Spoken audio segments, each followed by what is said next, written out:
إن الله لا يستحيي أن يضرب مثلا ما بعوضة فما فوقها فأما الذين آمنوا فيعلمون أنه الحق من ربهم وأما الذين كفروا فيقولون ماذا أراد الله بهذا مثلا يضل به كثيرا ويهدي به كثيرا وما يضل به إلا الفاسقين الذين ينقضون عهد الله من بعد ميثاقه ويقطعون ما أمر الله به أن يوصل ويفسدون في الأرض أولئك هم الخاسرون صدق الله العظيم.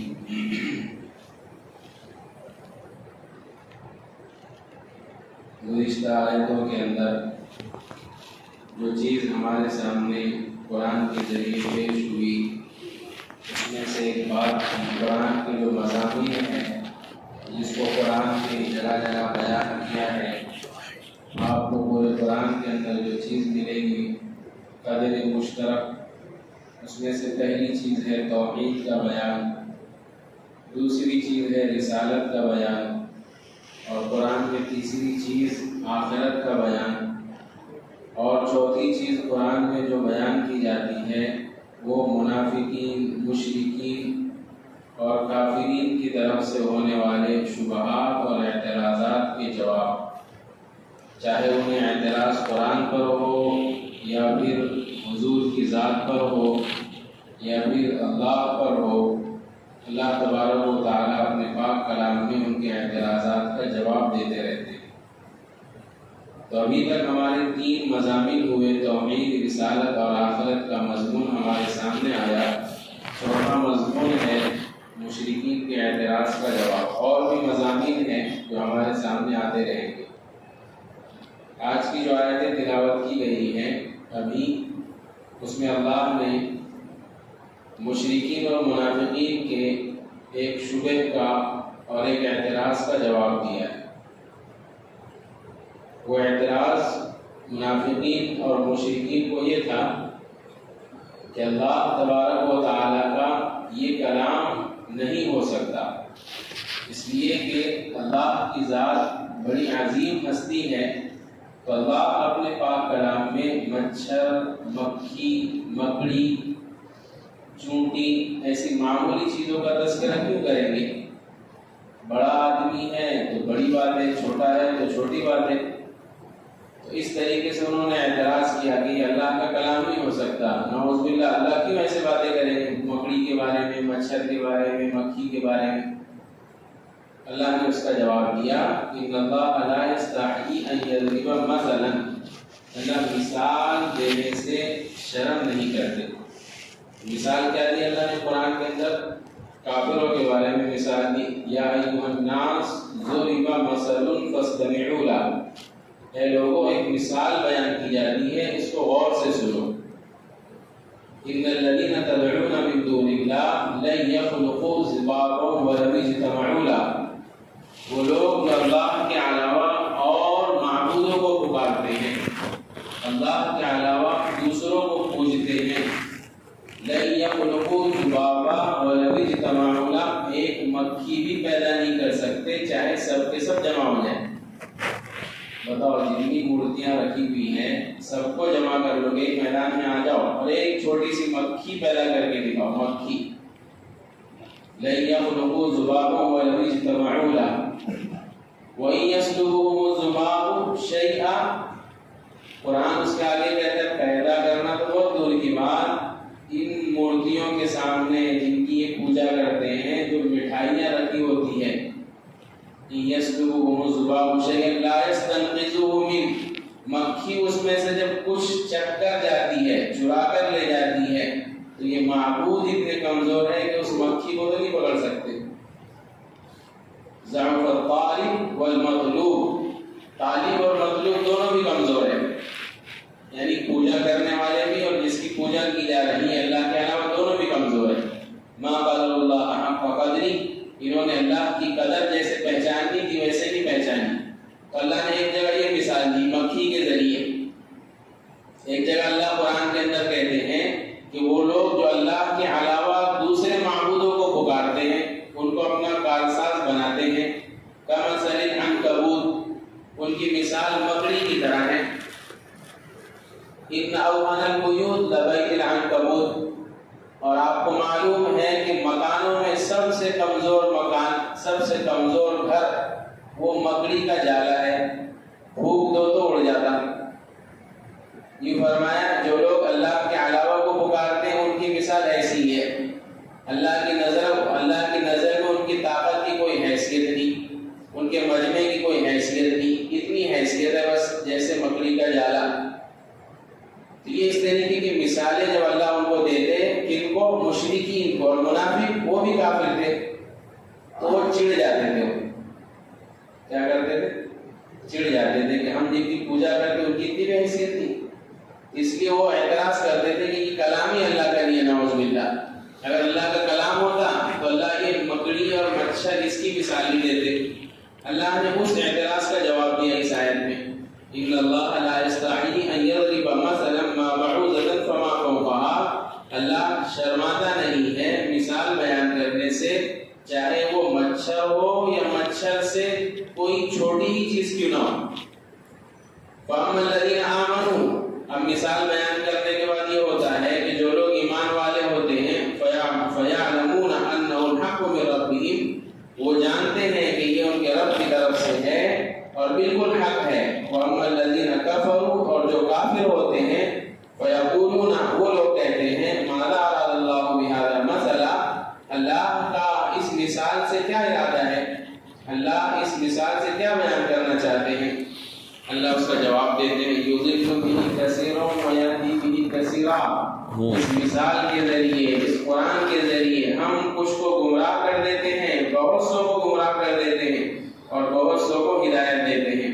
وَمَا يُضِلُّ بِهِ إِلَّا الْفَاسِقِينَ، اس کے ذریعے جو گمراہ ہوتے ہیں وہ فاسق ہوتے ہیں۔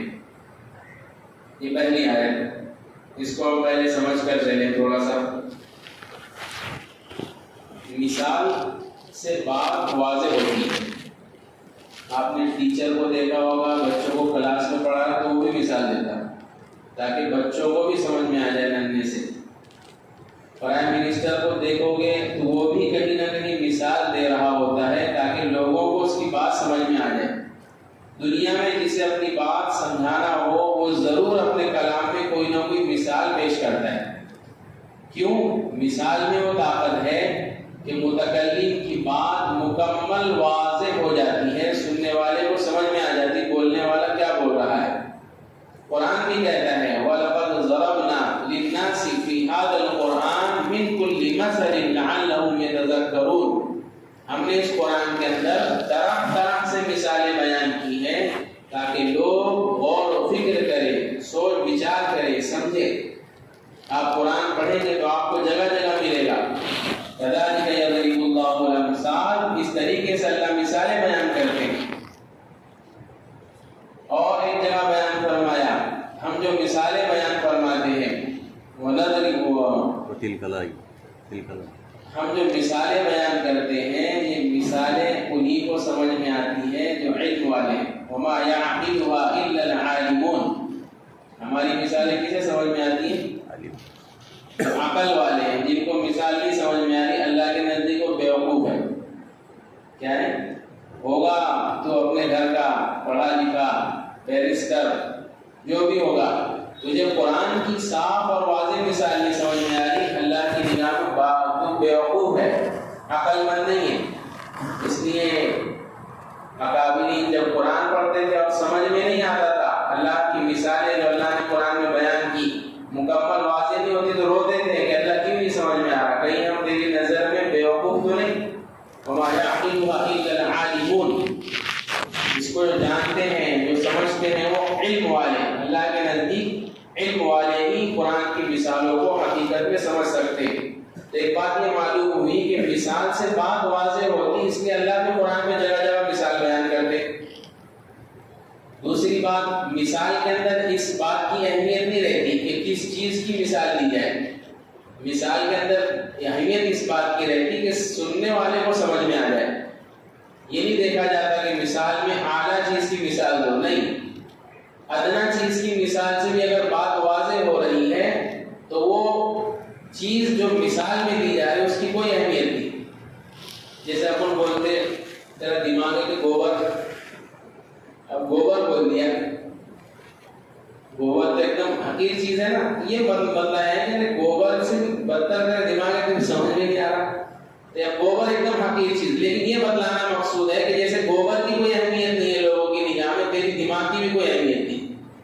اب گوبر کوئی آدمی یہ سوچے گا یار یہ تو گوبر بول دیا مجھے صاحب کے بیان میں, یہ نہیں کوئی دیکھتا. یہ دیکھتا کہ بات کیا سمجھائی جا رہی ہے. ایسے اللہ تبارک و تعالیٰ اپنا کلام سمجھانا چاہے مچھر کے ذریعے, مکھی کے ذریعے, مکڑی کے ذریعے, تو کوئی یہ نہیں دیکھے گا کہ مکڑی معمولی چیز ہے, مچھر معمولی چیز ہے, بلکہ علماء نے لکھا ہے معمولی نہیں ہے. دکھنے میں جو جتنا چھوٹا ہے نا اس میں اللہ کی قدرت اتنی زیادہ واضح ہوتی. جو بڑی چیز ہے اس کو بنانا تو سمجھ میں آتا, جو اتنی سی چھوٹی چیز ہے اس کو بنانا اور زیادہ تعجب کی چیز ہے. اتنی سی مکھی, اس کے کھانے کا نظام, اس کے سونگنے کا نظام, اس کے اڑنے کا نظام, اتنی سی مکڑی, اس کے چلنے کا نظام, جالا بنانے کا نظام, مکھی کو پکڑنے کا نظام, جو مکڑی جالا بنا کر مکھی کو پکڑتی, اتنی چونٹی کا نظام چھوٹا سا, اتنا معمولی اللہ کا جانور, اتنی معمولی سی مخلوق, اللہ کا اس پر اتنا بڑا انعام اور اس کے اللہ کا اس کو پیدا کرنا, اس کا انتظام چلانا, یہ تو عقل کو اور زیادہ حیران کر دیتا. تو مثال سے بات واضح ہوتی. اللہ نے مثال دی کس کی؟ بعوضۃ, کائے کی؟ مچھر. بعوضہ کہتے ہیں عربی میں مچھر کو. بعض علماء نے لکھا ہے مچھر کی جو مثال کی نا, مچھر دنیا کی مثال مچھر کی طرح. دنیا کی مثال کیسی؟ نہیں سمجھ میں آ رہی کیسے مچھر. وہ لوگوں نے بہت محنت کیا قرآن پر, اپنے کو آیتہ مل گیا سر, اور آپ کو اور زیادہ آیتہ مل جانا. جنہوں نے محنت کرے اب ہم کو پڑھنا پڑتا ہو, یاد کرنا پڑتا, اور آپ کو کچھ بھی نہیں کرنا پڑتا, پھر بھی نہیں سنتے. میں زندگی بول دیا اسی مذاق سے میں نے. تو لوگوں نے بہت محنت کی قرآن پر. مچھر کی مثال دنیا, دنیا بولے تو مچھر. کیسے مچھر؟ لکھا ہے کہ مچھر کا جب تک پیٹ خالی رہتا, جب تک مچھر زندہ رہتا, اور جب مچھر کا پیٹ بھر جاتا تو اپن اس کو ہاتھ مار کے مار دیتے. دیکھیں اڑتے نہیں آتا اس کو. پھر جب تک خالی ہے تو تم نے یوں کرو تو بھاگ گیا, اور جیسے اس کا پیٹ بھرا تو تمہارے قبضے میں آ جاتا, مر جاتا. ایسی دنیا کی مثال ہے. قرآن میں اللہ کہتا ہے فَلَمَّا نَسُوا مَا ذُكِّرُوا بِهِ فَتَحْنَا عَلَيْهِمْ, کہ لوگوں کو ہم نے قرآن کی نصیحت, لوگوں کو ہم نے اللہ, توحید, رسالت, ساری چیزیں بتلائی, بھول گئے لوگ, دنیا داری میں لگ گئے. فَلَمَّا نَسُوا مَا ذُكِّرُوا بِهِ فَتَحْنَا عَلَيْهِمْ, تو ہم نے کیا کر دیا, ان پر رزق کے دہانے کھول دیے. دنیا کا ملنا, ہمارے زمانے کے مسلمان سمجھتے کہ میری نماز قبول ہو رہی ہے, میری نماز قبول ہو رہی ہے, یہ لوگ سمجھتے اس زمانے میں. پہلے زمانے کے مسلمان جیسے ہی دنیا کے دروازے کھولتے گھبرا جاتے, اس لیے کہ دنیا کے اندر دنیا کا کثرت سے آنا یہ اچھی بات نہیں ہے. اس لیے صحابہ ڈرتے تھے کہ کہیں یہ ہم کو بدلہ تو نہیں مل جاتا دنیا میں, کہیں اللہ ہم سے ناراض تو نہیں ہے. اللہ کی ناراضگی کی علامت رہتی اللہ دنیا لٹا دیتے, پھر جا اس کے پیچھے پڑ کر لے لے, لیکن بتا زندہ رہ کر اس کے ساتھ. جب کیا ہو گیا, آ گیا اس کے پاس میں مکان بنایا, دکان بنایا, اگلے سال اعلان ہو گیا کہ مر گئے حضرت. ہوتا نہیں ہوتا ایسا. بلکہ کچھ عورتوں کا, عورتیں بہت توقع والے رہتی, ان کا کیا نیا مکان بناتے ہیں تو ڈر جاتے عورتیں, کیا معلوم مرتے ہیں. اکثر ایسا ہوتا ہے کہ بلڈنگ بنایا آدمی نے 50 سال 55 سال میں, اور اگلے سال اس کا انتقال ہو جاتا ہے. بہت جگہ ایسا سننے میں آتا ہے. تو دنیا کی مثال ہے کہ آدمی جب دنیا کے پیچھے پڑتا ہے تو دنیا لے کر جائے گا نہیں, دنیا اس کے ساتھ جائے گی. جیسا مچھر خالی رہ رہا تھا, بچ بچ کر رہ رہا تھا, بچا ہوا تھا, جیسے اس نے پیٹ بھرنا شروع کیا, اللہ اس کا بھی خون چوستے, اس کا بھی خون چوستے, اس کا بھی چوستے, سب کا چوس لیا, اڑتے نہیں آ رہا. ایک نے کیا کرتے, ہاتھ مار کے ختم کر دی. ایسی دنیا کے اندر مسلمان یا دوسری قوم, اس کا بھی چوس لو, اس کا بھی چوس لو, کوئی نہیں بچتا دنیا کے اندر. بڑے بڑے فرعون آئے, دنیا سے چلے گئے, بڑے بڑے قارون آئے, دنیا سے چلے گئے. اس لیے دنیا آئے اس پر خوش نہیں ہونا, دنیا جائے اس پر ناراض نہیں ہونا. جتنی اللہ نے مقدر میں لکھ دی ہے وہ مل کر رہے گی. ہاں یہ بات ضروری ہے, جو لوگ بھول جاتے ہیں کہ دنیا کا نقصان جو ہوتا اکثر و بیشتر دینداروں کے حق میں گناہوں کی وجہ سے ہوتا. دینداروں کے مال کی برکت جو اٹھ جاتی ہے اور ان کو جو پریشانی لاحق ہوتی ہے وہ ان کے گناہوں کی وجہ سے. اس لیے اس بات کا خیال رکھیں.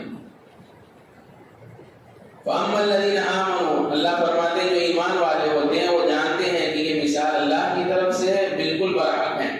اور جو کافر ہوتے ہیں ان کے سمجھ میں نہیں آتا، وہ کہتے ہیں کہ یہ مثال دینے سے کیا مطلب ہے اللہ کا. اس لیے ہم نے شروع میں عرض کیا تھا قرآن ہدایت کی کتاب ہے متقیوں کے لیے. جمعے میں ہم نے عرض کیا تھا متقی بنے گا روزہ رکھنے سے. جب متقی بن جائے گا قرآن کے راستے ہمارے لیے کھل جائیں گے. قرآن صرف اور صرف انہی لوگوں کو راستہ دکھائے گا صحیح جو صفت تقوی کے ساتھ متصف ہوں گے. تم پہلے اپنے اندر تقوی پیدا کرو، اب قرآن لے کر بیٹھو تو ہدایت کے نور کھلیں گے. اور صفت تقوی نہیں ہے تو پھر ہمارے زمانے کے غیر شاید اس زمانے میں مسلمانوں سے زیادہ قرآن پڑھ رہے ہیں. اس لیے ان کو معلوم ہے جہاد کی آیت کہاں ہے، کہاں کافروں کو علن اعلان قتل کرنے کے بارے میں فرمایا. تشریح تھا وہ نہیں معلوم رہتا ان کو شان نزول کیا ہے. تفسیر نہیں پڑھتے، قرآن کی آیت میں معلوم رہتا. پتہ چلا کہ قرآن وہ بھی پڑھتے ہیں، ہدایت کیوں نہیں مل رہی ان کو. اس لیے اللہ فرماتے یضل به کثیرا ویہدی به کثیرا. اس کے ذریعے ہم بہت سو کو ہدایت دے دیتے اور بہت سو کو گمراہ کر دیتے. ہدایت اور گمراہی کی دو مرتبے. کتنے مرتبے؟ ہدایت کے دو مرتبے. ایک ہدایت کا مرتبہ، ہدایت کے ایک معنی آتے ہیں حق کو واضح کرنا، حق کی دعوت دینا، بیان کرنا. اس لیے آپ نے سنا ہوگا برکت سے ہدایت آئی ہے. کیوں؟ قرآن میں ہدایت نہیں تھی. بولتے نا ایسا مولوی صاحب کی ہدایت ہے. کیوں؟ جب قرآن ہدایت ہے تو مولوی صاحب کی ہدایت کی کیا ضرورت؟ نہیں سمجھ میں آ رہا. تو ہدایت کے دو مرتبے. آپ قرآن پڑھیں گے تو آپ کو یہ نظر آئے گا. ورنہ وہ جو ہدایت ایک مشہور ہے کہ اللہ کے علاوہ کوئی نہیں ہدایت دے سکتا، اب لوگ بھٹک جاتے. وہ جو علماء کرام نے مفسرین نے لکھا ہے نا کہ تفسیر پڑھو تو کسی عالم کے ماتحتی میں پڑھو تو سمجھ میں آئے گا، ورنہ گمراہی کے راستے پر چلا جائے گا. تو ہدایت کا ایک مرتبہ جو ہے وہ یہ حق کو واضح کرنا، حق کی دعوت دینا، بیان کرنا. قرآن کہتا ہے اِنَّا هَدَيْنَاهُ السَّبِيلَ إِمَّا شَاكِرًا وَإِمَّا كَفُورًا. ہم نے راستہ دکھا دیا، کچھ فرمانبرداری کریں گے، کچھ ناشکری کریں گے. اور آپ قرآن اٹھاتے جائیں گے، آپ کو لفظ ہدایت ملتے جائے گا. وہ ہدایت کے معنی یہ حق کو واضح کرنا، حق کی دعوت دینا. ایک تو یہ ہوا. اور ایک ہدایت کے معنی آتے ہیں، ایک ہدایت کا مرتبہ آتا ہے توفیق دینا. کیا دینا؟ توفیق دینا. ہدایت کے ایک معنی آتے ہیں توفیق دینا، چاہے وہ ایمان کی ہو، اعمال کی ہو یا اور کسی چیز کی ہو. یہ توفیق دینا ایمان اور اعمال کی یہ صرف اور صرف اللہ کے قبضے قدرت میں. اس کے قبضے میں وہ آیت جو قرآن میں ہے اِنَّكَ لَا تَهْدِي مَنْ أَحْبَبْتَ، وہ یہی ہے کہ اے نبی جی کسی کو ایمان کی توفیق دینا یہ آپ کے بس میں نہیں.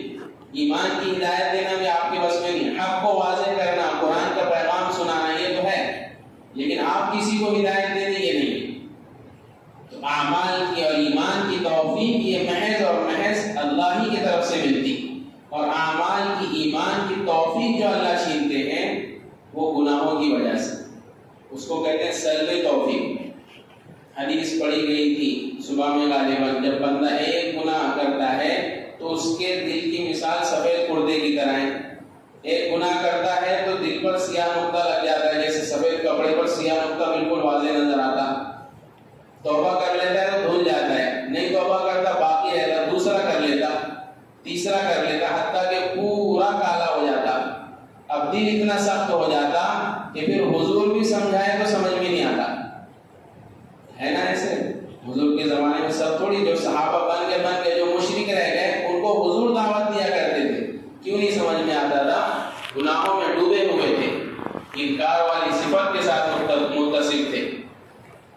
تو گناہوں سے اللہ توفیق چھین لیتے ہیں، اور جب اللہ رحم کا معاملہ کرتے ہیں اپنی طرف سے تو پھر کیا کرتے ہیں؟ توفیق دیتے ہیں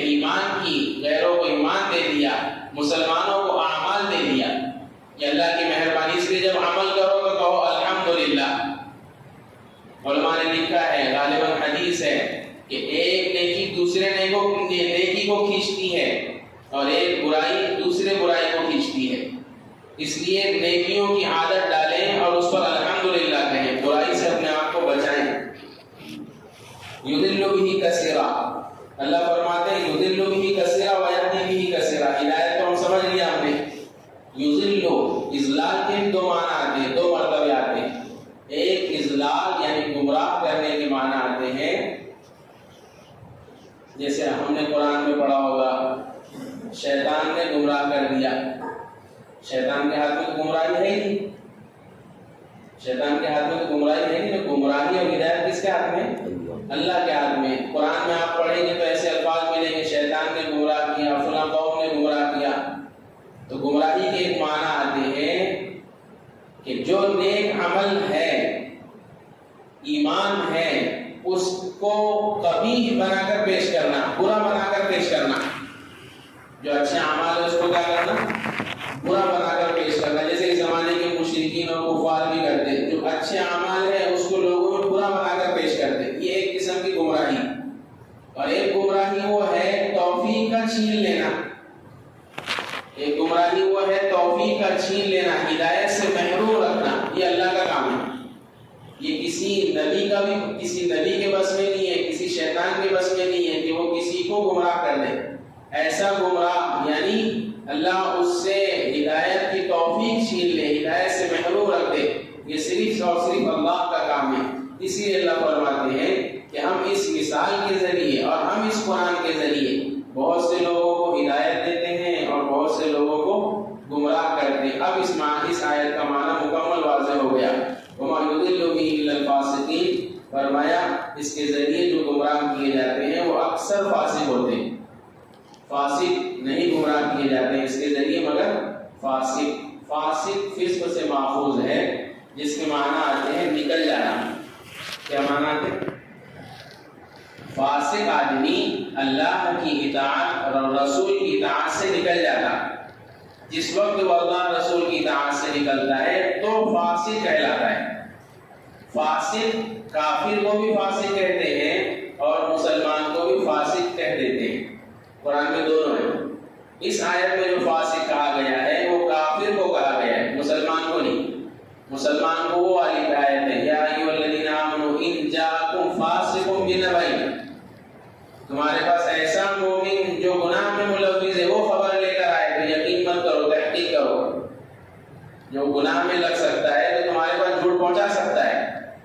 اور یہاں جو فاسق ہے تو یہ بات معلوم ہونی چاہیے کہ قرآن کے اندر فاسق کافر کے لیے بھی بولا گیا ہے اور مسلمان کے لیے بھی بولا گیا ہے۔ یہاں پر جو فاسق بولا گیا ہے یہ کافر کے لیے بولا گیا ہے کہ اس سے کافر لوگ گمراہ ہوتے ہیں۔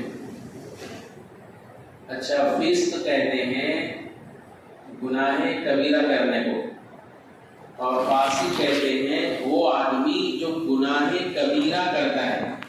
کیا کرتا ہے؟ گناہ کبیرہ کی فہرست ہے، ایسا گناہ کہ کرنے کے بعد بغیر توبہ کے معاف نہیں ہوتا۔ جیسے موٹی موٹی مثال زنا کرنا، چوری کرنا، بدنظری کرنا، دھوکہ دینا، قرآن میں جو بار بار سود کھانا، ناحق کسی کو قتل کرنا، دوسرے کا حق مارنا، یہ سب کبیرہ گناہ ہے۔ والدین کی نافرمانی کرنا، اللہ کے ساتھ شرک کرنا، جھوٹی گواہی دینا، جھوٹ بولنا، لمبی فہرست ہے اس کی۔ یہ سب کیا ہے؟ کبیرہ گناہ ہے۔ کبیرہ گناہ بغیر توبہ کے اللہ معاف نہیں کرتے۔ اگر مر گیا تو سزا ملے گی، توبہ کر لیا تو اللہ چٹکیوں میں معاف کر دیتے کبیرہ گناہ بھی۔ تو فاسق اسے کہتے ہیں جو کبیرہ گناہ کرنے والا ہے اور توبہ نہیں کیا ابھی تک، اس لیے فاسق کی امامت بھی مکروہ، فاسق کی نماز بھی مکروہ۔ ایسے ہی اب چننے والی بات آ گئی، ایسے ہی حلیہ حضور کا نہیں ہے، فاسق ہے وہ امامت نہیں کر سکتا لیکن اس کی امامت مکروہ ہے، اذان دینا مکروہ ہے، اس لیے کہ اس کا حلیہ، اس کا چہرہ یہ نہیں ہے، اس نے ایک بڑی سنت چھوڑ رکھا ہے جو واجب چھوڑ رکھا ہے، ایک گناہ میں ملوث ہے، یہ فاسق ہے۔ تو بہرحال فاسق جو گناہ کبیرہ کرنے والا ہے اور ابھی تک توبہ نہیں کیا، اور فاسق اسے بھی کہتے ہیں جو گناہ صغیرہ کرتا ہے لیکن اصرار کے ساتھ بار بار کرتا ہے۔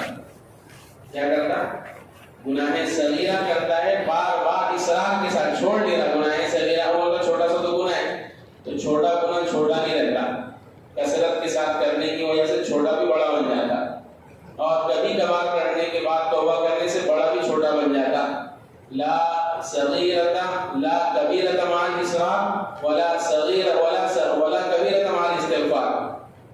استغفار کی بدولت بڑا نہیں رہتا اور کثرت سے کرنے کی وجہ سے چھوٹا نہیں رہتا. دیکھ تو یہ معلوم ہوئی کہ جو گناہ کبیرہ کرنے والا ہے فاسق ہے, صغیرہ کرنے والا ہے مسلسل یہ بھی فاسق ہے, اور انہی گناہوں کو علی الاعلان جرأت کے ساتھ کرنے والا فاجر ہے. کیا ہے؟